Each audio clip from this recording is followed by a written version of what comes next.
খবরদার তুই আমাকে স্পর্শ করবি। তোর মতো দাড়িওয়ালা হুজুরকে আমার স্বামী হিসেবে আমি মানি না। শুধুমাত্র বাবা জোর করেছিল তাই আমি তোকে বিয়ে করেছি। তুমি কি বলছো এসব? তুমি আমার কাজিন ছিলে, এখন তুমি আমার ওয়াইফ, আজকে আমাদের বিয়ে হয়েছে, আর বাসর ঘরে তুমি এসব বলছো? হ্যাঁ, আমি এভাবে কথা বলছি। তোর সাথে আমি কিভাবে কথা বলবো? তুই তোর চেহারাটা দেখেছিস? কি একটা অবস্থা করে রেখেছিস। এইভাবে দাড়ি রেখে জঙ্গলের মতো আছিস। আমাকে দেখ, আমার মতো একটা মেয়ে, তোর মতো একটা হাজবেন্ড কপালে পেয়েছি। জীবনটাই নষ্ট হয়ে গেল। আস্তে কথা বলো, বাইরে আব্বা আম্মা আছে, যদি শুনতে পায় তাহলে তোমাকে খারাপ ভাববে। শোন, কে কি ভাবলো সেটা আমার দেখার বিষয়। তোর মতো দাড়িওয়ালা একটা জঙ্গলি রে আমি আমার হাজবেন্ড হিসেবে মানি না, আর কোনোদিন মানবো। আচ্ছা ঠিক আছে, বুঝতে পেরেছি। তোমার মাথা এখন গরম, শুয়ে পড়ো। এই, তুই কোথায় শুচ্ছিস? কেন, এই পাশে? তুই আমার সাথে বেডে শুবি? কখনোই না। তোর মতো একটা জঙ্গলির সাথে আমি বেড শেয়ার করতে পারবো না। পরে দেখা যাবে ঘুমের মধ্যে তোর মুখে আমার হাতটা চলে গেল। এই দাড়ি স্পষ্ট, ছি, আমার এখনই ঘৃণা লাগছে। যা, তুই যে ফ্লোরে শো। আমি আমি ফ্লোরে শোবো? নিচে শুবি না তো কোথায় শুবি? আমার সাথে? আমার সাথে শোয়ার শখ না তোর কোনোদিন পূরণ হবে না। তোর যদি নিচে শুতে ইচ্ছে না করে, যা অন্য রুমে যেয়ে শো। এই রুম থেকে বের হয়ে যা। আচ্ছা শান্ত হও, আস্তে কথা বলো, আমি ফ্লোরে শুচ্ছি।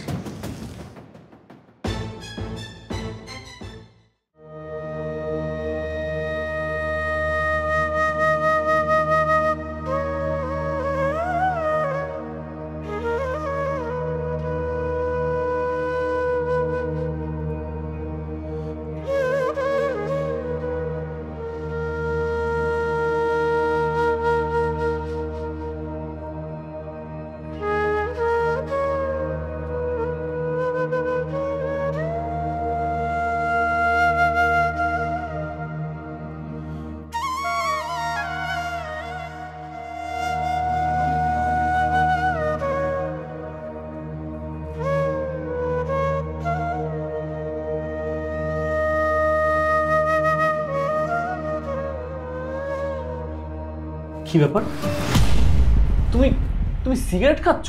হ্যাঁ, আমি সিগারেট খাচ্ছি। তো কি হয়েছে? তুমি বাসর ঘরে আমার সামনে সিগারেট খাচ্ছ? শোনো, এই সিগারেট ছাড়া না আমার 1 মিনিটও চলে না। আমি চেনি না। তার মানে আমার মতো হুজুরের কপালে জুটলো পাজি বউ? তবে রে,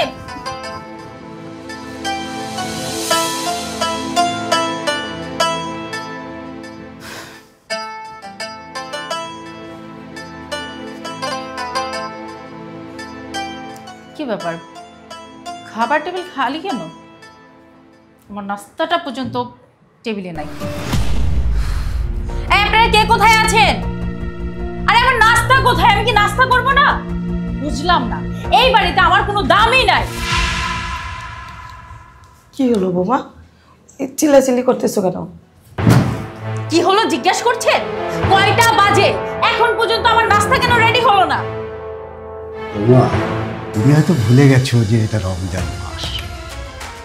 আমরা এ বাসায় সবাই রোজা রাখি, তাই রমজান মাসে আমাদের বাসায় কোনো নাস্তার ব্যবস্থা হয় না।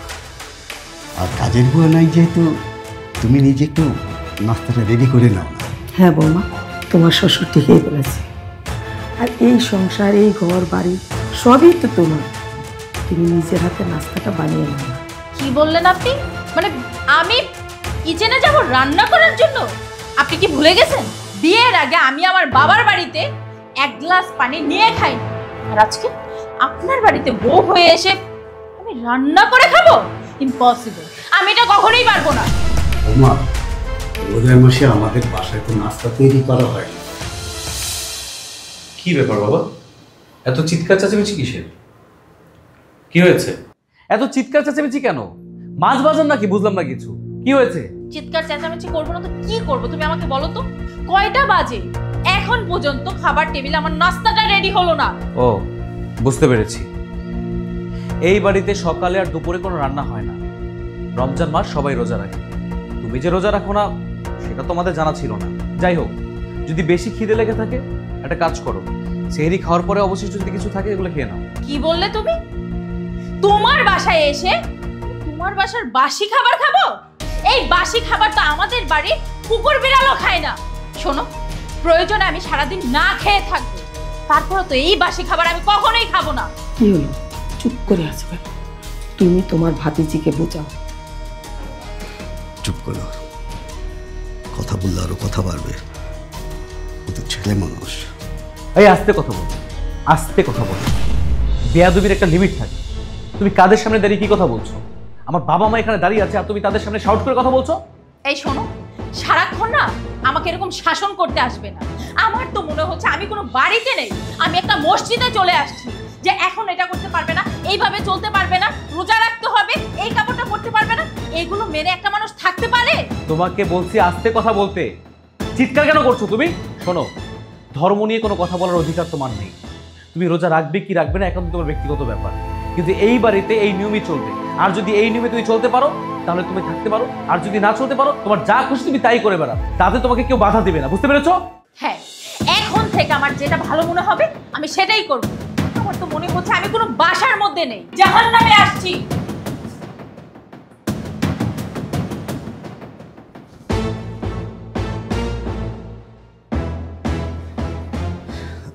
আচ্ছা শোনো না, বৌমা তো এই বাড়িতে নতুন মানুষ, তার উপরে রোজা রাখে নাই।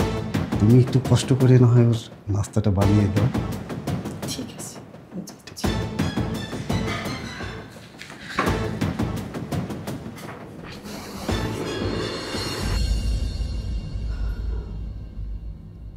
বাবা আব্দুল্লাহ, আমরা মানছি যে এই মেয়ের সাথে তোমাকে বিয়ে দেওয়াটা ঠিক হয়নি, কিন্তু কি আর করা বলো, বিয়েটা যখন হয়েই গেছে তখন তো এই মেয়েকে নিয়েই তোমার সারা জীবন কাটাতে হবে। কিভাবে কিভাবে একটা মানুষের সাথে সারা জীবন আমি কাটাবো বলো আমাকে? যে আমার কোনো কথা শুনে না, যে আমাকে সম্মান করে না, যে স্বামীর মর্যাদা দিতে জানে না। বাবা, আমার কোনো কথাই সে শোনে না। তোমার দোষ, সব দোষ তোমার। তুমি তোমার ভাইকে কথা দিয়েছিলে তার মেয়ের সাথে আমার বিয়ে দিয়ে দিলে, বাস তোমার কথা রাখা হয়ে গেল, কিন্তু আমার জীবনটা নষ্ট হয়ে গেল। বাবা, ছোটবেলা থেকে আমি ইসলামের নিয়ম কানুন মেনে চলেছি, আমি মাদ্রাসায় পড়াশোনা করেছি। আমারও একটা স্বপ্ন ছিল, আমি একটা মেয়েকে বিয়ে করব যে দ্বীনি ইসলাম মানে, যে দ্বীনি ইসলামকে মনের ভিতরে যাপন করে আছে, যে সংসারটাকে গোছায় রাখবে, শ্বশুর শাশুড়িকে সেবা যত্ন করবে, স্বামীর খেদমত করবে। কিন্তু না, আমার জীবনটা ঘুরে গেছে পুরোটাই উল্টো। কোথায় আমি একটু বউয়ের সম্মান পাবো তা না, সে আমার মুখে মুখে তর্ক করে, আমার কোনো কথাই শুনতে চায় না। তুমি যে একটা মুরব্বী বাসার মধ্যে আছো, তোমার সামনে সে কিভাবে হাঁটাচলা করে, মাথায় কাপড়টা অব্দি দেয় না। আমি অনেক বোঝানোর চেষ্টা করেছি, আর পারছি না, তাই না পেরে তোমাদের কাছে এসেছি তোমাদেরকে জানাতে আমি সংসার করতে পারতেছি না, সে আমার কোনো কথাই শুনতে চাচ্ছে না। দেখ বাবা, বৌমা ছোট মানুষ, অনেক কিছুই বুঝে না, জানে না। আর তাছাড়া কাউকে জোর করে ইসলামের রাস্তায় আনা যায় না, ওকে বুঝিয়ে শুনিয়ে ইসলামের রাস্তায় আনতে হবে। শোন বাবা, তুই বৌমাকে নিয়ে কোনো এক জায়গা থেকে ঘুরে আয়, দেখবি সব কিছু ঠিক হয়ে যাবে। কি বলতেছে? সে যেসব পোশাক পরে থাকে সেগুলো পরে কি বাইরে বের হওয়া যায়? যায় না। আমি যদি সাথে করে বাইরে নিয়ে যাই, মানুষ আমাকে ছিছি করবে যে আমি আমার বউকে ইসলামের নিয়ম কানুন শেখাতে পারিনি।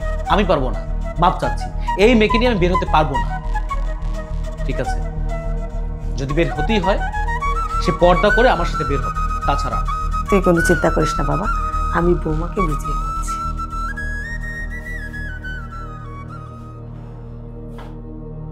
বাবা তুই চিন্তা করিস না, নতুন বিয়ে হয়েছে তো, দেখবি আস্তে আস্তে সব ঠিক হয়ে যাবে। বাবা, তুমি আর কোনো কথাই বলো না। তোমাদের এই এক কথার কারণে হাজার হাজার সংসার ধ্বংস হয়ে যাচ্ছে, হাজার হাজার মানুষ সংসার নিয়ে অশান্তিতে আছে। আমিও সেটাতে আছি, আমিও ভুক্তভোগী, আমার জীবনটা নষ্ট করছো তুমি। আল্লাহ, এই পবিত্র মাসে আপনি আমার সংসারে রহমত বর্ষণ করুন, মালিক, রহমত নাজিল করুন।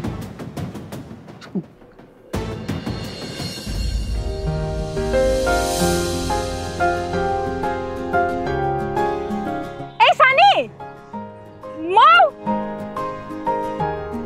এই সানি, এই মৌ, আরে এই সানি, এই মৌ, সে কখন থেকে ডাকছি, তোরা তো আমার ডাকে সাড়াই দিচ্ছিস না। খালাম্মা আমাকে কিছু বলছেন? কোনো দরকার বলেন আমাকে। একটা থাপ্পড় দিব তোকে। খালাম্মাকে আগে বলছিস, তোরা কি আমাকে চিনতে পারছিস না? আরে আজব ব্যাপার তো, আপনি আমাকে বকাঝকা কেন করছেন? কি সমস্যা? সানি জানিস, আমার মনে হয় যে ওদের মনে হয় বাচ্চা হারিয়ে গেছে, এই জন্য খুঁজতে বের হয়েছে। আচ্ছা শোনেন, আমরা আপনাদের কোনো বাচ্চা টাচ্চা দেখি না, আপনারা এখন আসতে পারেন। আরে এবার চিনতে পারছিস তোরা? দোস্ত তুই? আরে আমার তো বিশ্বাসই হচ্ছে না এটা আদ্রিতা। এই তোর এই অবস্থা কেন? দোস্ত তোর সাথে এটা কে? ও বুঝতে পারছি, বাসায় মনে হয় কেউ অসুস্থ, তাই না? ঝাড়ফুঁক করার জন্য হুজুর নিয়ে যাচ্ছিস। আরে না না, ও তো আমার হাজবেন্ড। কি এইটা তোর হাজবেন্ড? তুই না কত ভাব নিয়ে বলতি আমি বিয়ে করলে স্মার্ট একটা ছেলেকে বিয়ে করব, কোনো খ্যাত বা হুজুরকে আমি বিয়ে করব না, আর এখন তো দেখছি একটা মুরব্বী চাচাকে বিয়ে করেছিস। আদিতা, তুই না বলতি আমরা ক্লাসে আসার পরে যে আমরা গাইয়া ভূত খ্যাত কোনো স্টাইল বুঝি না, আর তোর কি অবস্থা এখন? আরে তুই তো একদম পুরো হুজুর হয়ে গেছিস। আরে হুজুর না, হুজুরনি, হুজুরের বউ হুজুরনি হয়েছে। দেখ, তোরা আর আমাকে এইভাবে অপমান করিস না, আমার কপালটাই খারাপ। আমি চেয়েছিলাম একটা, আমার কপালে জুটলো আরেকটা। আচ্ছা শোন না, আজকে না আমাদের হাতে সময় নাই, তোরা একদিন আমাদের বাসায় আয় না। না না বাবা, আমি তোর বাসায় যেতে পারবো না। তোর বাসায় যেতে হলে বোরখা পরে যেতে হবে, আর আমার এই বোরখার গরম আমার সহ্য হয় না, জাস্ট অ্যালার্জি। আর শুধু কি তোর বোরকা পড়তে হবে? ওর বাসায় গেলে তো না খেয়েও থাকতে হবে মনে হচ্ছে, কারণ ওর জামাই হুজুর তা তো রোজা রাখে, ও তো মনে হচ্ছে রোজা রাখে, তাই না? আমি আবার না খেয়ে থাকতে পারি না। এই তোরা থাক, আমরা যাই। তুই যাবি? চল চল চল। দেখেছো, একমাত্র তোমার জন্য আমার বন্ধুরা আমাকে কতগুলো কথা শোনালো, আমাকে খালাম্মা বললো। তোমাকে কত করে বললাম যে এইসব বোরকা আমি পরবো না, তুমি আমার কোনো কথাই শুনলে না। জোর করে আমাকে এই যে খালাম্মা সাজিয়ে নিয়ে আসলে, আর এই যে তোমাকে আমার সাথে নিয়ে বের হওয়াটাই না বোকামো ছিল। আর এই যে এগুলো না, আমি তোমার এই বোরখা তুমি পরো, আমাকে আর কখনো বলবা না বোরখা পরার কথা।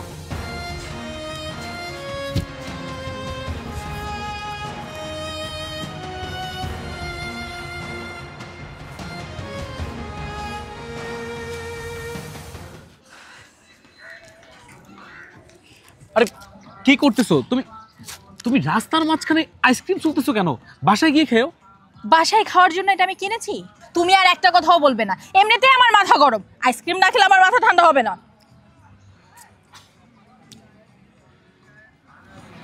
রমজান মাস এখানে দাঁড়ায় দাঁড়ায় ছি। এই আপনার সমস্যা কি? হ্যাঁ, এখানে দাঁড়িয়ে দাঁড়িয়ে কি করতেছি আমি? আইসক্রিমটা তো খাচ্ছি। ফেলেন ফেলেন, এটা ফেলেন মানে? কেন ফেলবো? আপনার কথায় আমার আইসক্রিম আমি কেন ফেলে দিব? আগে ফেলেন, তারপরে আমি আপনার সাথে কথা বলতেছি। ফেলেন। আরে আজব তো, কোন জায়গার লাকসাই আসছে যে ওনার কথায় আমার আইসক্রিম ফেলে দিতে হবে? আপনি একটা মুসলিম পরিবারের মেয়ে হয়ে এইভাবে রাস্তার মধ্যে দাঁড়িয়ে রোজা রমজান মাসে আপনি আইসক্রিম খাইতেছেন, আপনার এক ফোঁটাও লজ্জা করতেছে না? না, আমার লজ্জা করতেছে না, আমি তো খাবারই খাচ্ছি, আমি তো অন্য কিছু খাচ্ছি না যে আমার লজ্জা হবে। আপনি দিন রাত 24 ঘন্টা খাবার খান, তাতে আমার কিচ্ছু যায় আসে না, বাট এটা মনে রাখতে হবে যে এটা রোজার মাস, আর রোজার মাসে এইভাবে দাঁড়ায় দাঁড়ায় নির্লজ্জের মতো আইসক্রিম খাচ্ছেন, আপনার বিন্দু পরিমাণ সংকোচ বোধ হচ্ছে না? আর পাশে নির্লজ্জের মতো একজন হুজুরকে দাঁড় করায় রাখছে। এই একদম উল্টাপাল্টা কথা বলবেন না। আপনি এত উল্টাপাল্টা কথা বলতেছেন কেন? আমি বুঝতেছি না আপনার সমস্যাটা কোথায়। রোজা তো রোজা আমি রাখি নাই, আমার সমস্যা। আপনার তো এতে নাক গলানোর কথা না। আপনি যেহেতু এত বড় একজন ইমানদার, তাহলে আপনার পাঞ্জাবি কোথায়, আপনার মাথায় টুপি কোথায়? হ্যাঁ, আপনি না জেনে না বুঝে কারো সম্বন্ধে এইভাবে কথা বলতে পারেন না। আমি একজন মুসলমান, আপনাকে কে বলছে আমাকে পাঞ্জাবি পড়তে হবে, টুপি পড়তে হবে? এটা কোথাও লেখা আছে? আমি একজন হিন্দু। আপনি যখন একজন হিন্দু, তাহলে মুসল্লিদের মতো ইসলামিক জ্ঞান কেন দিচ্ছেন? আমি হিন্দু হলেই যে আপনাকে জ্ঞান দিতে পারবো না, এটা তো কোথাও লেখা নাই। আর তার থেকে বড় কথা হচ্ছে, আমি হিন্দু হয়েছি তাতে কি হয়েছে? আমার মুসলমান অনেক বন্ধু বান্ধব আছে, আর তারা যখন রোজা রাখে আমি তাদেরকে অনেক সম্মান করি, আর তাদের সামনে তো আমরা নিজেরা হিন্দুরাই বাইরে খাবার খাই না। আর আপনি একটা মুসলমান ঘরের মেয়ে হয়ে আপনি এভাবে প্রকাশ্যে আইসক্রিম খাচ্ছেন, এটা আপনার কাছ থেকে আশা করিনি। এক্ষুনি এই আইসক্রিমটা ফেলে দেন। আমি একজন হিন্দু মানুষ, বেশি কথা বললে আবার বার্গেটিং হয়ে যাবে। এখন আপনার ইচ্ছা, আপনি কি করবেন সেটা আপনি ভালো জানেন।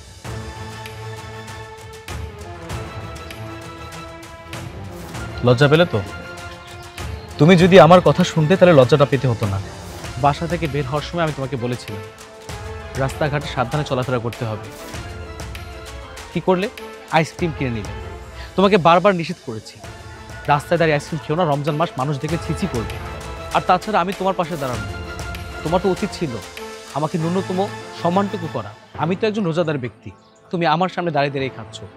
এখন একজন হিন্দু লোক তোমাকে কতগুলো জ্ঞান দিয়ে গেল, সে হিন্দু মানুষ হয়েও এত কিছু বোঝে আর তুমি মুসলমান ঘরের সন্তান হয়ে এত কিছু বুঝতে পারছো না। আফসোস, আমি মুসলমান ঘরের সন্তান হয়েও তোমাকে বোঝাতে পারিনি। একটা হিন্দু লোক তোমাকে যা বুঝিয়েছে। যাই হোক, আইসক্রিমটা ফেলে দাও।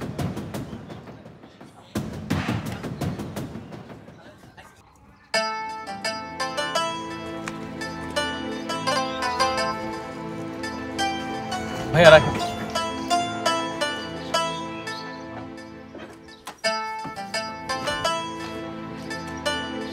তোমার ভাড়া কত? আপামনি 60 টাকা। কি বললি তুই?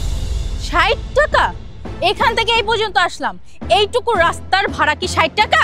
আপামনি আমি তো লিগ্যাল বেড়াই চাইছি, আর সবাই এই জায়গায় আসলে 60 টাকাই দেয়, আপনি কেন দিবেন না? তুই কি আমাকে রাস্তা চিনাচ্ছিস? সবসময় আমি এই রাস্তা দিয়ে আসা যাওয়া করি, কত টাকা ভাড়া সেটা আমি জানি না?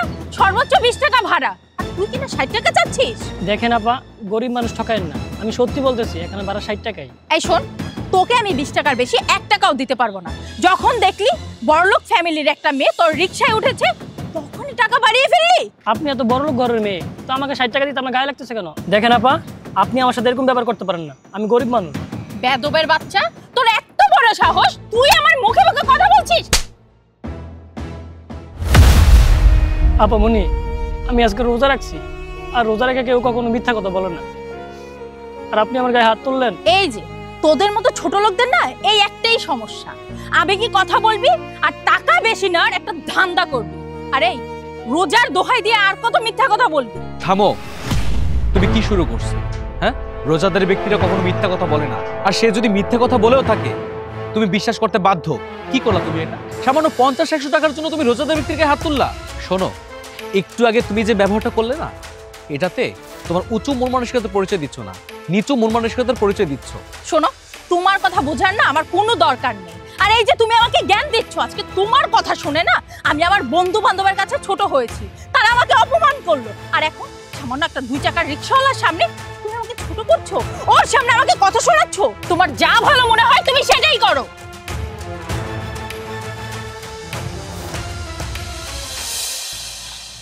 ভাই, আপনি কিছু মনে করেন না, আমার বউ একটু জেদি, আপনার সাথে খারাপ ব্যবহার করছে। একটু আগে যে কাজটা হলো মোটেও ঠিক হয় নাই, আপনার গায়ে হাত তুলে ফেলছে। আমি হয়তো আপনার ব্যথার উপশম করতে পারবো না, আমার কাছেও আফসোস লাগছে। আমি ওকে অনেক বোঝানোর ট্রাই করি, কিন্তু ও বোঝে না। ওর জন্য দোয়া করবেন যাতে ওকে দিনের পথে আনতে পারি। আর এই টাকাটা রাখুন, না করবেন না। আপনার ভাড়া টাকা রেখে বাকি টাকা দিয়ে আপনি ইফতারি করে নিন। সত্যি ভাই, আপনি একজন ভালো মনের মানুষ, আল্লাহ আপনার ভালো করবো। আসি, আসসালামু আলাইকুম। ওয়ালাইকুম আসসালাম।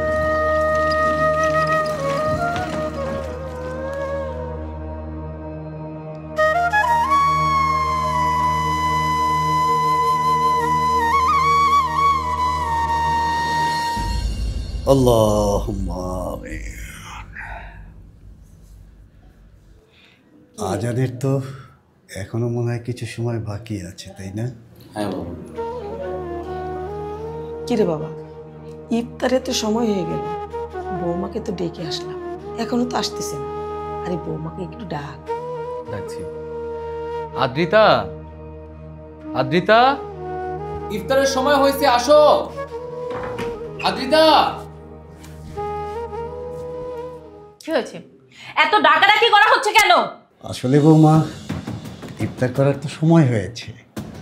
পরিবারের সবাই মিলে একসাথে ইফতার করলে এটা একটা বরকতের ব্যাপার, তাই তোমাকে ডাকা হয়েছে। দেখেন, আমি রোজা রাখিনি, আমি ইফতার করব না। দেখো বৌমা, পরিবারের সবাই মিলে একসাথে ইফতার করলে একটা আনন্দ পাওয়া যায়। আমার মনে হয় আল্লাহর রহমতটাও বেশি আসে। আর এটা আমাদের পরিবারের একটা ট্রেডিশন। আমরা যখন ইফতার করি তখন সবাই একসাথে মিলেমিশে ইফতার করি। দেখো বৌমা, রোজা রাখা না রাখা সেটা তোমার ব্যক্তিগত ব্যাপার, তবে রোজা রাখা সওয়াবের কাজ। আর তাছাড়া সবাই মিলে একসাথে ইফতার করাটা কিন্তু সুন্নাত। আচ্ছা ঠিক আছে, বসো, ইফতার করি। দেখেন, আপনাদের সুন্নত আপনাদের কাছে রাখেন। আমি বুঝলাম না, এই বাড়িতে আসার পর থেকে ধর্মের জ্ঞান দিতে দিতে আমাকে পুরো পাগল করে দিচ্ছে সবাই। দেখো, এরকম ময়লি খাবার আমি পছন্দ করি না, প্রয়োজন হলে আমি সারাদিন না খেয়ে থাকবো। আর আমার যদি বেশি খিদা লেগে থাকে তাহলে আমি অনলাইনে অর্ডার করে নিব। আরে তুমি এইভাবে কথা বলতেছো কেন? আব্বা আমার সামনে কথাগুলো একটু হুশ করে বলো। আর তাছাড়া তোমার যদি তৈলাক্ত খাবার খেতে সমস্যা হয়, এখানে তো আরও খাবার আছে, আপেল আছে, মালটা আছে, শরবত আছে, তুমি এগুলো খাও। আমার সাথে না একদম ন্যাকামো করবে না। আমি তো একবার বললাম যে এই খাবারগুলো আমি খাবো না, তারপরও কেন বলছো? ঠিক আছে, আমি বুঝতে পেরেছি, যতক্ষণ না ইফতারটা আমি নিব ততক্ষণ আমাকে ছাড়া হবে না। ঠিক আছে, দে আমার ইফতারটা আমাকে।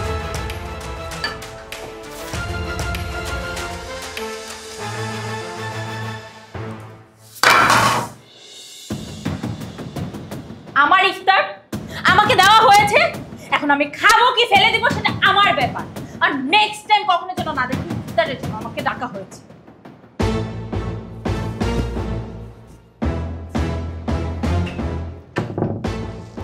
বাবা,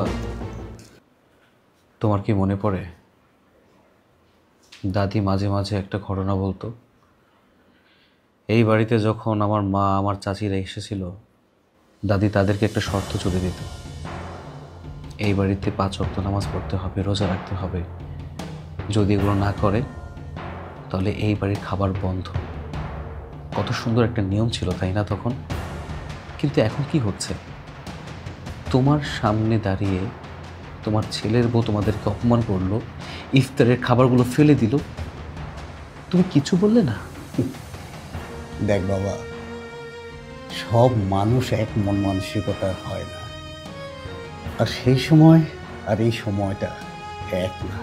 ও একটা পরিবেশে বড় হয়েছে, একটা মানসিকতায় বড় হয়েছে, এটা পরিবর্তন হতে একটু সময় লাগবে। আর তার জন্যে আমাদের একটু ধৈর্য ধরতে হবে। আমাদের তো ভুলে গেলে চলবে না যে ওকে শেখানোর দায়িত্বটা আমাদের। এই জন্যে আমরা ধৈর্য সহকারে একটু অপেক্ষা করি। ইনশাল্লাহ দেখবি এই বৌমাও একদিন নামাজি হবে, দিনদার হবে, আমার এটা বিশ্বাস। আল্লাহু আকবার, আল্লাহু আকবার। না, আজান দিয়ে দিয়েছে, শুরু করো।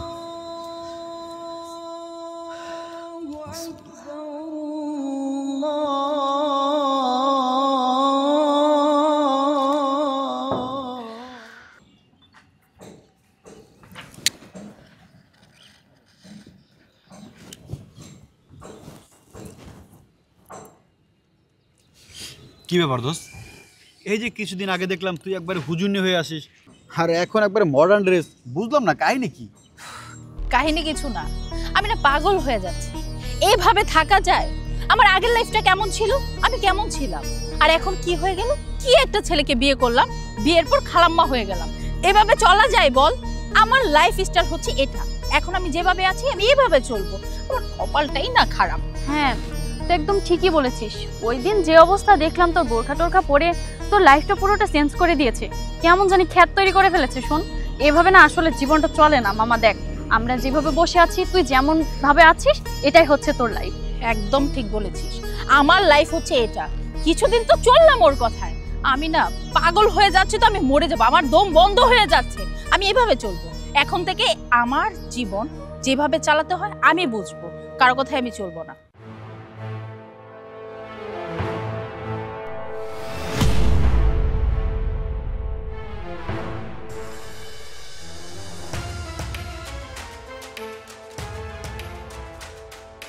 দোস্ত, অনেকদিন পর 3 বন্ধু এভাবে একসাথে বসলাম।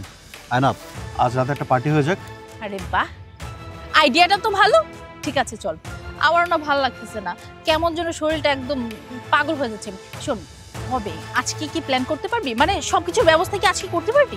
ঠিকই বলছিস, তাহলে আজকে রাতে লিটনের ফ্ল্যাটে আয়োজন করি। তাহলে তো ভালোই হলো। ঠিক আছে, সবকিছুর ব্যবস্থা কিন্তু তুই করবি। একদম চিন্তা করবি না।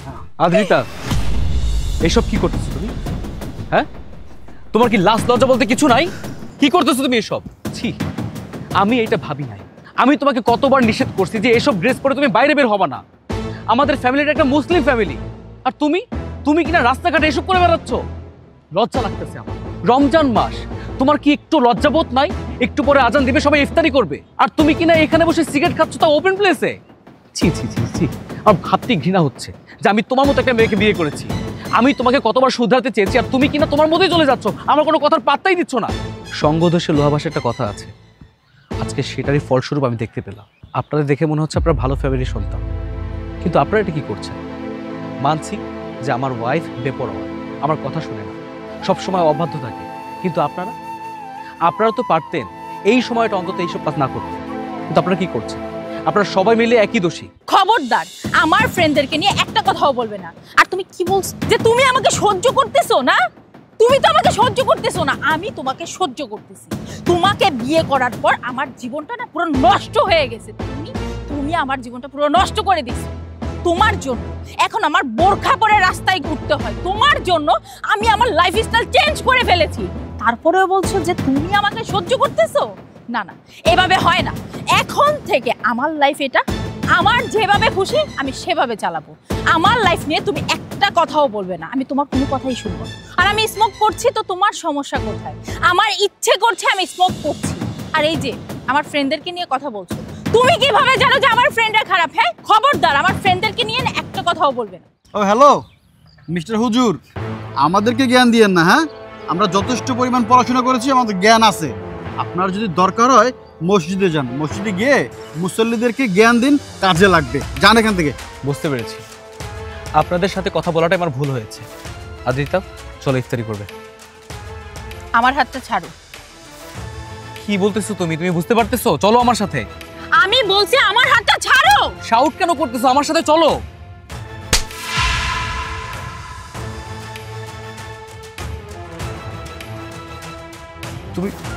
তুমি আমার গায়ে হাত তুলতে পারলা? হ্যাঁ পারলাম। এই মুহূর্তে তুমি যদি এখান থেকে না যাও তাহলে আমি আবার হাত তুলবো। যাও এখান থেকে।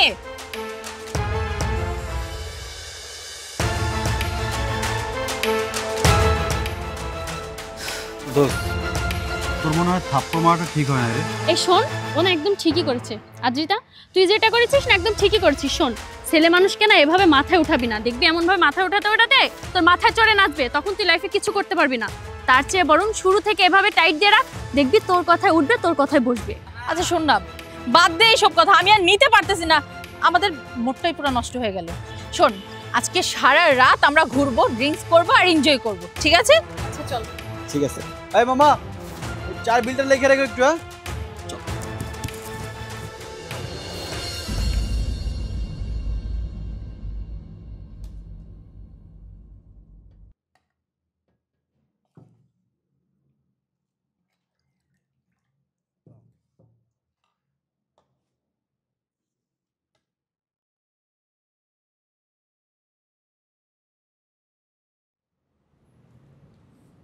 কিরে বাবা, বৌমাকে ডাক। তোমাদের বৌমা ঘরে নাই। ঘরে নাই মানে? তাহলে বৌমা গেল কোথায়? সে তার বন্ধুদের সাথে আড্ডা দিতে গেছে, রাত্রে বাসায় ফিরে নাই। তুমি আমার ছেলের জীবনটা একেবারে ধ্বংস করে দিয়েছো। আরে তুমি তোমার ভাইয়ের মেয়েকে বউ করে এ বাড়িতে না আনলেও পারত।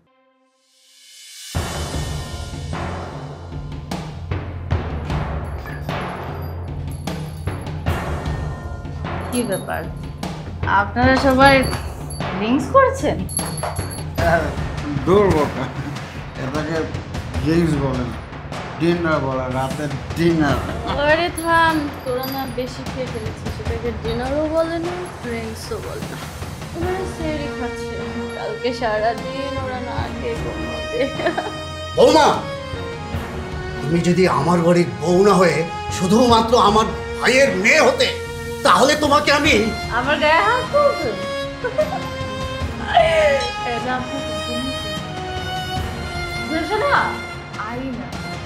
তুলবে? আমি তো এমনি আপনাদেরকে ছেড়ে দিতাম না। আদ্রিতা, মুখ সামলে কথা বল। লজ্জা করতেছে না? রাত্রে বেলায় বাইরে গিয়ে নেশাবানি করে বাসার ভিতরে এসে তুমি এসব কথা বলছো? কত বড় সাহস তোমার! এটা ভদ্রলোকদের বাড়ি।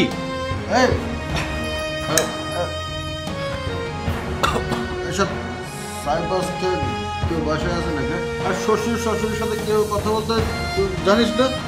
এই যে মিস্টার হুজুর, আপনার ওয়াইফকে নিয়ে ঘরের ভিতরে যান। আজকে তো আর কি চা হয়ে গেছে। যান যান। আর তুই থাম তো, তুই না একদম ঠিক ব্যবহার করছিস, এদের সাথে না কুত্তার মতো ব্যবহার করি, শোন কখনো ভালো ব্যবহার করবি না। ঠিক করেছি না আমি?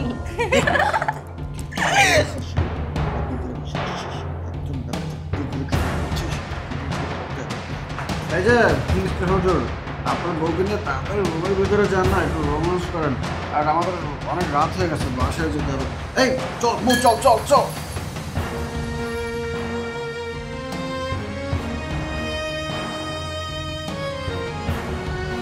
বউকে নিয়ে ভিতরে যা। চলো না, বাবা তো বলেই দিল, আর তুমি আর আমি একসাথে খাওয়াচ্ছি, ঘুমাবো, আর ফ্লোরে শুতে হবে না। আসো না।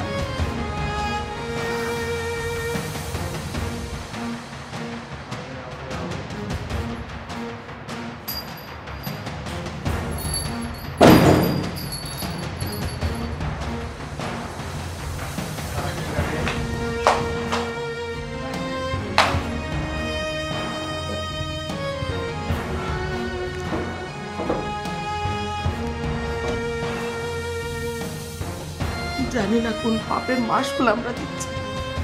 আমার এই সাজানো গোছানো সুন্দর সংসারটা শুধু তোমার জন্য নষ্ট হয়েছে। সবকিছুর জন্য তুমি দায়ী, তুমি দায়ী। কাটা গায়ে নুনের ছিটা দেওয়ার চেষ্টা করো না। সেহরির সময় শেষ হয়ে যাচ্ছে, খাবার খেয়ে নাও। আব্দুল্লাহর বাবা, তুমি আমার ছেলের জীবনটা একেবারে নষ্ট করে ফেলছো। আমি আমার ছেলের মুখের দিকে তাকাতে পারি না। তুমি যেভাবেই পারো ওদের দুজনকে আলাদা করার ব্যবস্থা করো।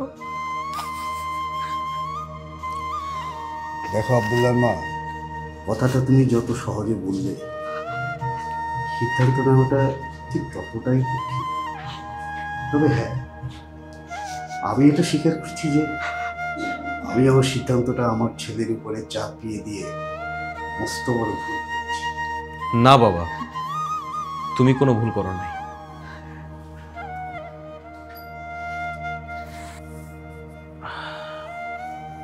ভুলটা হয়তো বা আমারও বাবা, আমি সঠিকভাবে বোঝাতে পারিনি। দেখো, বিগত দিনে তোমাদের কাছে অনেক নালিশ দিয়েছি, অনেক কথা বলেছি। আসলে আমারও তো সংসার জীবনটা প্রথম, আমি অনেক কিছু বুঝি না, আমি ঠিক মতো গাইড করতে পারিনি। তবে বাবা, তোমরা কোনো চিন্তা করো না, আমি পারবো। আমি ওকে দিনের পথে ফিরিয়ে নিয়ে আসবো ইনশাল্লাহ। তোমরা কোনো চিন্তা করো না, আমি তো আছি। আমার উপরে ভরসা রাখো, আমাকে একটু সময় দাও। তোমরা কানাকাটি করো না, শান্ত হও, সব কিছু ঠিক হয়ে যাবে। বাবা বাবা, তোর কথা শুনে না সত্যি মনটা জুড়িয়ে গেল। আমার মনে হচ্ছে তুই আমার একেবারেই যোগ্য সন্তান। তোকে দিনই শিক্ষা দিয়ে আমি ভুল করিনি। আজকে এত বড় একটা দুর্ঘটনার হাত থেকে তুই যে এভাবে আমাদের বাঁচানোর জন্য সিদ্ধান্ত নিবি, এটা কিন্তু আমি ভাবতেই পারিনি। দেখেছ, আমার ছেলেটা সত্যি আসলে অনেক বড় মনের মানুষ। বাবারে, তোর জন্য আমরা দোয়া করি, প্রত্যেকটা ঘরে ঘরে যেন তোর মতো সন্তান জন্ম নেয়। হ্যাঁ বাবা, আমিও মন থেকে তোর জন্য দোয়া করি।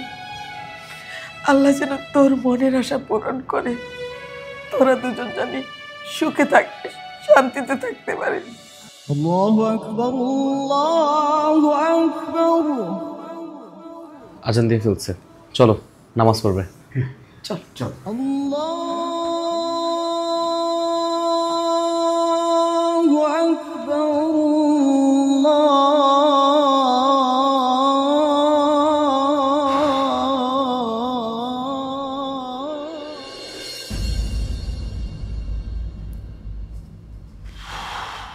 দাঁড়াও, এখানে বসো। কি হলো, হা করে তাকিয়ে আছো কেন? এখানে বসো। শোনো, আজকে থেকে তোমার ফ্লোরে শুতে হবে না। কি বলছো? ফ্লোরে বিছানা করতে পারবো না? এই, তোমার কি শরীর খারাপ, জ্বর আসছে? আরে কি করছো? আমি তো জানতাম তুমি একজন হুজুর মানুষ। তুমি কি আবার বাংলা সিনেমা দেখো নাকি? বাংলা সিনেমা আমি ঠিক বুঝলাম না। আমি সিনেমা কেন দেখব? কি বলতেছো? না বোঝার কি আছে? যেভাবে তুমি বাংলা সিনেমার মতো ডায়লগ দিচ্ছ, সিনেমা না দেখলে তো এটা পসিবল ছিল না। সিনেমা ডায়লগ কোথা থেকে কি বলতেছো আমি কিছুই বুঝতে পারতেছি না। সবকিছুই মাথার উপর দিয়ে যেতেছে। আচ্ছা একটু খুলে বলো তো কি হয়েছে তোমার? আরে বাবা, আমি তোমাকে কখন বললাম তুমি এই রুমে থাকবে না, এই রুম থেকে তুমি বের হয়ে যাবে? সবকিছু মাথার উপর দিয়ে যাচ্ছে। আচ্ছা আমি তো ফ্লোরে শুই, আমি তো আর তোমার সাথে শুই না। এখন তুমি ফ্লোরে শুইতে না করতেছো, আমি যদি বাইরে গিয়ে শুই তাহলে বাবা মা জানলে কি ভাববে? তোমার কি খারাপ ভাববে? অথবা ভাববে যে আমাদের মধ্যে কোনো ঝগড়াঝাটি আছে। আর বারান্দাও তো ছোট, বারান্দাও শুইতে পারবো না। তাহলে আমি শুবোটা কোথায়? আজকের পর থেকে তুমি আমার সাথে বেডে শুবে। মানে আমি তোমার সাথে বেডে একসাথে শুব? আমি ঠিক বুঝলাম না। আচ্ছা তোমার সমস্যা কোথায় তুমি বলো তো? একটু সুযোগ পেলেই তুমি আমাকে জ্ঞান দেওয়া শুরু করে দাও। আসলে আমি অনেক ভেবে দেখলাম, তুমি তো আমার হাজবেন্ড, তোমার সাথে আমার বিয়ে হয়েছে এটা তো সত্য। এখন বিয়ের পর থেকে তুমি ফ্লোরে শো, আমি বেডে শুই, বিষয়টা কেমন দেখায় না? আমার নিজের কাছেই অনেক খারাপ লাগে। আমাদের মধ্যে হাজব্যান্ড ওয়াইফের কোনো ধরনের সম্পর্ক নেই, এটা ঠিক আছে।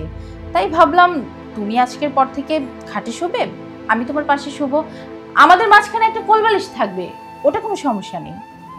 বাবা, হঠাৎ করে এত পরিবর্তন? বুঝতে পেরেছি, বরফ গলা শুরু হয়ে গেছে।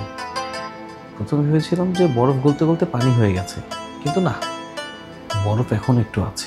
কি হলো, বিড়বিড় করে কি বলছো? দোয়া টোয়া পড়ছো নাকি? হ্যাঁ, দোয়া করছিলাম যাতে আল্লাহ আমার প্রতি তোমার মনটা একটু বাড়ায় দেয়, আমার জন্য তোমার মনটা একটু কাঁদে। আচ্ছা শুনছি।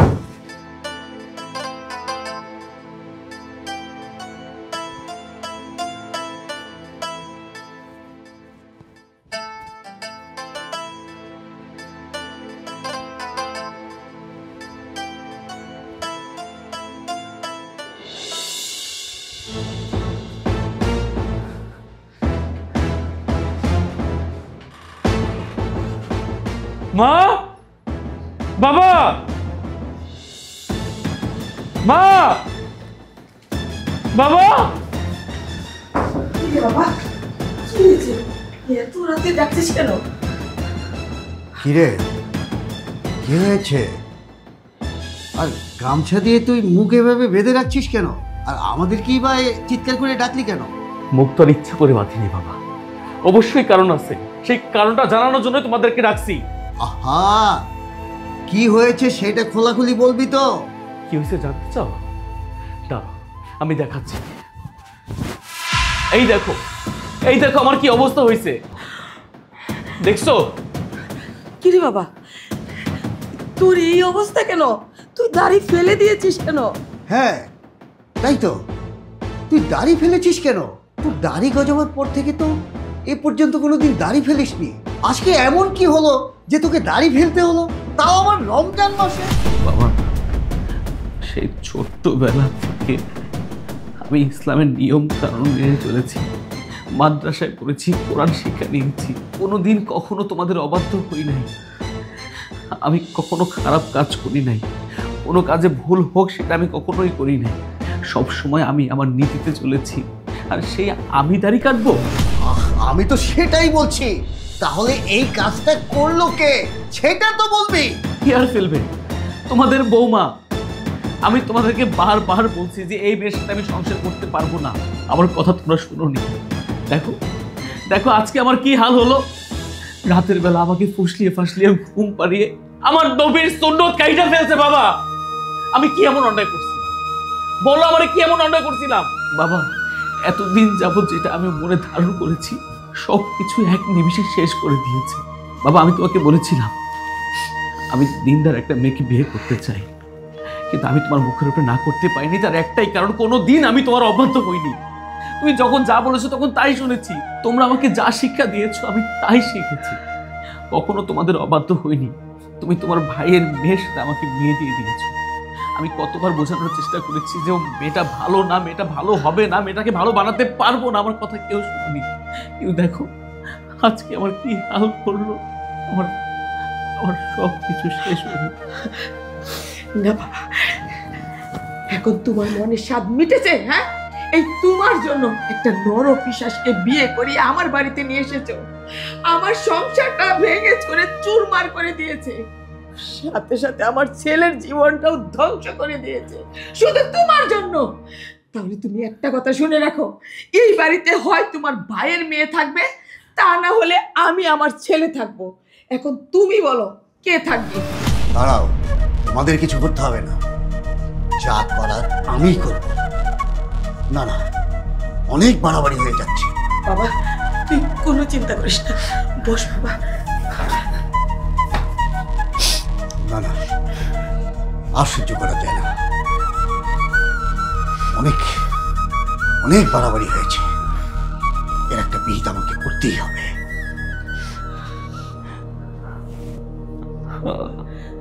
তুই কোনো চিন্তা করিস না, এর শেষ আমি দেখেই ছাড়বো। আমার কথা শুনে মুসলমান হয়ে আমাদের নবীর সুন্নাত কেটে ফেলেছে। আল্লাহ, এই দৃশ্য দেখার আগে কেন আমার মরণ হলো না? আল্লাহ, কেন মরণ হলো না?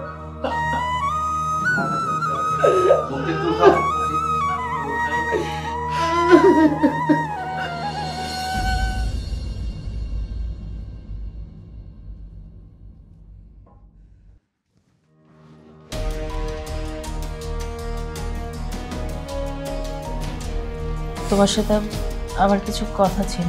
তোমার সাথে কোনো কথা বলতে চাই না। প্লিজ একটু বোঝার চেষ্টা করো, আমি তোমার থেকে বেশি সময় নেব না, দুইটা কথা বলেই আমি চলে যাব। আমি বললাম তো, আমি তোমার সাথে কোনো কথা বলতে চাচ্ছি না। ভুলটা তোমার না, ভুলটা আমার। আমি নিজে তোমাকে সংশোধন করতে চেয়েছিলাম, দিনের পথে আনতে চেয়েছিলাম, আর তুমি আমার কি হাল করেছো। যাই হোক, তোমার সাথে যা কথা হওয়ার আমার বাবার সাথে হবে। আমি আমার সিদ্ধান্ত বাবাকে জানিয়ে দিয়েছি, এসব বিষয়ে আমি আর কথা বলতে চাচ্ছি না। দেখো, এই সময়টা তুমি আমার সাথে এইভাবে কথা বলো না। আমি এতদিন যে পাপ করেছি তার শাস্তি আমি পেয়েছি। আমি তো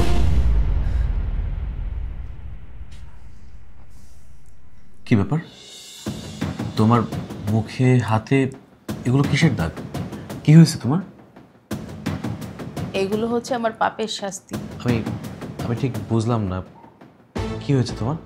সেই দিন আমি নবীর সুন্নত, তোমার শখের দাড়িগুলো কেটে দিয়েছিলাম, তাই আল্লাহ আমাকে এই শাস্তিটা দিয়েছে। বাবা, মা, একটু এদিকে আসো তো। বাবা। কি রে, কি হয়েছে? ডাকছিস কেন? বৌমা, তোমারে কি হাল হয়েছে? বাবা, সেদিন আপনার ছেলের মুখের দাড়িটা কেটে দেওয়ার পর সারা রাত আমি ঠিকমতো ঘুমাতে পারিনি।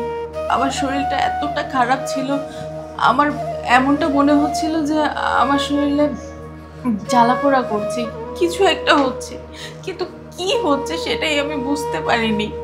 পরে যখন রাতটা পার করলাম, সকাল হলো, আমার সমস্ত শরীরে দেখি এরকম ঠোসা পড়ে গেছে। সকালে আপনাদের কাউকে কিছু না বলে আমি হসপিটালে যাই, ডক্টরের সাথে কথা বলি। সেখানে ডক্টর আমাকে বলে যে এটা কি হয়েছে আমার শরীরে ওরা কেউ বলতে পারে না, এই রোগের কোনো চিকিৎসা নেই। বুঝতে পারছি বাবা, এটা হয়েছে আপনাদের সবার সাথে করা আমার পাপের ফল। আমি আমার পাপের শাস্তি পাচ্ছি, সেটা করা একদম উচিত হয়নি।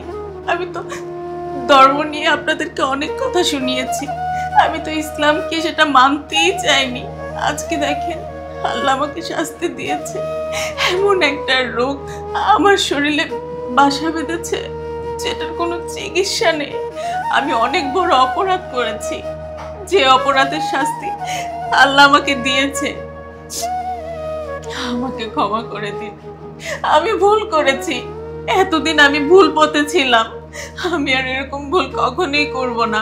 আমার মতো একটা মেয়ে আপনার ছেলের যোগ্যই তো না, আপনাদের এই বাড়ির বউ হওয়ারই তো যোগ্য না। আমার সাথে আপনার ছেলে কেন সংসার করবে? ঠিক আছে, আগে তুমি সুস্থ হও, তোমাদের আলাদা করার ব্যবস্থা পরে করছি। আপনাদের যা ভালো মনে হয় আপনারা তাই করেন।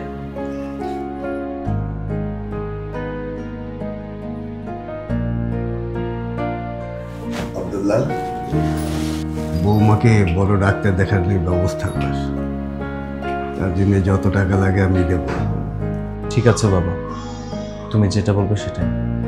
অসুস্থ হলে তারপর তোদের বিষয়ে সিদ্ধান্ত নেব। এই অবস্থায় যদি আমি সিদ্ধান্ত নেই সেটা খুব অমানবিক দেখায়। সে পর্যন্ত অপেক্ষা করছি। আসো।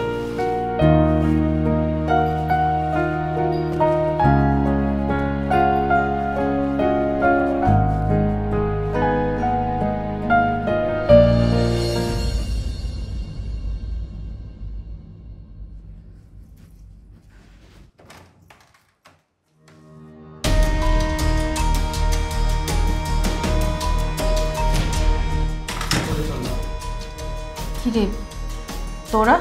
আরে হ্যাঁ আমরা, কিন্তু তো এই অবস্থা কেন? সেটা জেনে কি হবে? তোরা এখানে কেন এসেছিস সেটা বল। আমাদের কেন জানার প্রয়োজন নাই। তোর মুখের এই অবস্থা কেন? তুই এই সব পোশাক পরে আছিস, মানে কিছুই বুঝতে পারলাম না। আরে তোর সাথে কতদিন দেখা সাক্ষাৎ নেই, তাই ভাবলাম অনেকদিন পরে তোর কাছে যাই, একটু পার্টি করি। দেখ, তোরা আর কখনো আমার বাসায় আসবি, আর তোদের সাথে আমি আর কখনো মিশবো না, আর কোথাও যেতেও পারবো না। দোস্ত তুই সব কি বলতেছিস? হ্যাঁ, তুই যদি দেখি সেই পুরনো আমাদের খালাম্মাদের মতো কথা বলছিস। তুই কি ভুলে গেছিস তুই এই যুগের মেয়ে, আর তুই মডার্ন মেয়ে হয়ে তুই সব কি কথা বলছিস? এই দেখ না মৌ কি বলছে এগুলো। এতক্ষণ ধরে তোরা আমাকে জিজ্ঞেস করলি না যে আমার মুখে আমার শরীরে কি হয়েছে, জানতে চাস? এগুলো হচ্ছে আমার পাপের ফল। এতদিন আমি যে পাপগুলো করেছি আল্লাহ আমাকে সেই শাস্তিটা দিয়েছে। তোদের সাথে চললে আমি কখনো ভালো হতে পারবো না। আমার হাজবেন্ড আমাকে ভালো করে দিয়েছিল, কিন্তু ওই দিন তোদের সাথে দেখা হওয়ার পর আমি আমার আগের লাইফে ফিরে যাই, আর সেটাই ছিল আমার জীবনের সবচেয়ে বড় ভুল। আজকে দেখ আমার কি অবস্থা হলো। আর তোদের সাথে চললে না আমি আর কখনো ভালোই হতে পারবো না।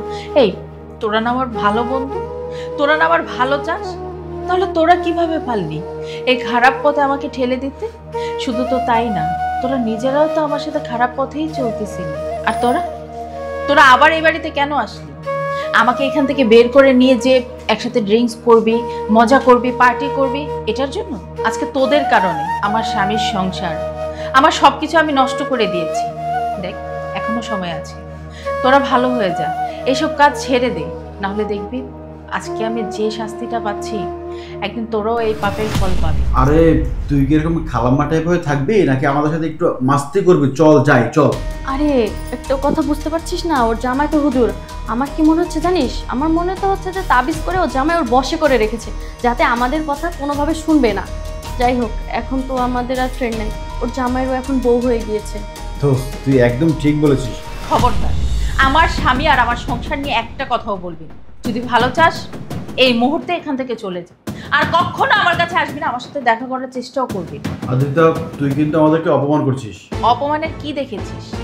এই মুহূর্তে যদি এখান থেকে বের হয়ে না যাস তাহলে কিন্তু আমি তোদের দুজনকে ধাক্কা দিয়ে বের করব, আর কোনোদিন এই বাড়িতে আসবি না। যা।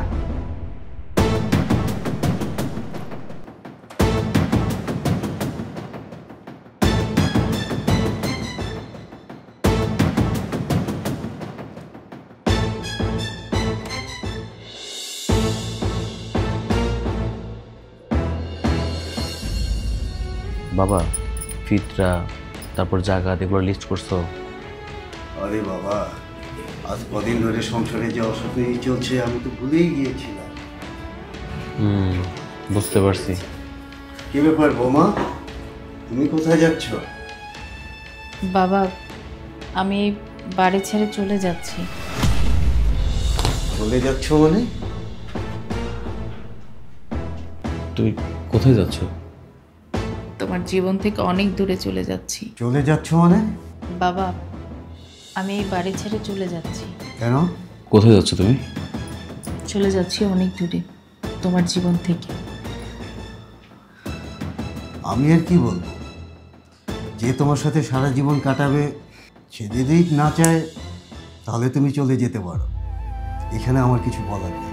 আপনাদের ছেলে আর কি বলবে, সে তো বলেই দিয়েছে এখানে আপনারা যে সিদ্ধান্ত নেবেন, যেটা বলবেন সেটাই হবে। আর আপনারা তো সিদ্ধান্ত নিয়েই নিয়েছেন যে আপনার ছেলের সাথে আমার ডিভোর্স হয়ে যাবে। আমি আর আপনাদের এই সংসারে থাকবো না। তাছাড়া আমিও আর চাচ্ছি না আমার মতো একটা পাপী মেয়ে আপনাদের এই সংসারে পড়ে থাকো। আমি তো পাপ করেছি, এখন আমার এই পাপের ফল আপনারাও ভোগ করবেন, এটা আমি চাই না। তার থেকে ভালো আমি চলে যাই, অনেক দূরে চলে যাই। আমি তো একটা অলক্ষী, আমার ছায়াও যদি আপনাদের উপর পড়ে না, আপনাদের অমঙ্গল হবে। তাই আমি চাই না আপনাদের কোনো ক্ষতি হোক, আমি এখান থেকে চলে যাই। শোনো, ওকে ওর মতো যেতে দাও। দাঁড়াও,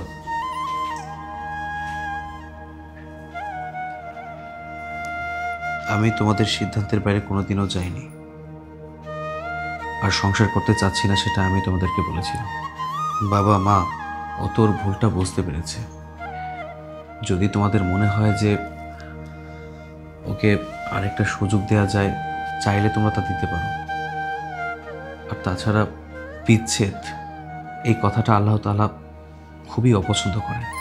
কোনো সংসারে যদি বিচ্ছেদের কথা ওঠে তাহলে আল্লাহর আরশ কেঁপে ওঠে, আল্লাহ নারাজ হন।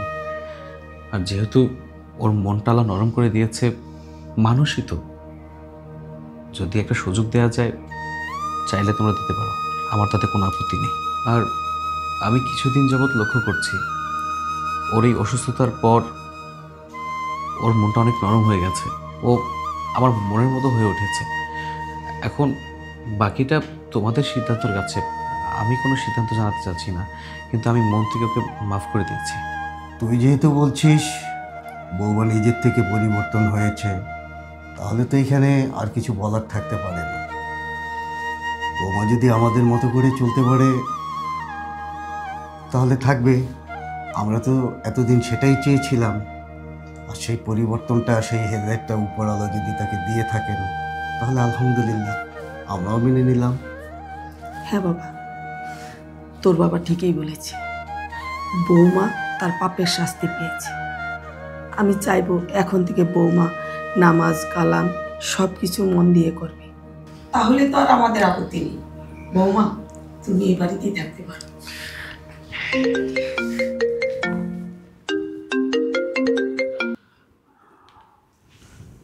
হ্যালো, কি অ্যাক্সিডেন্ট?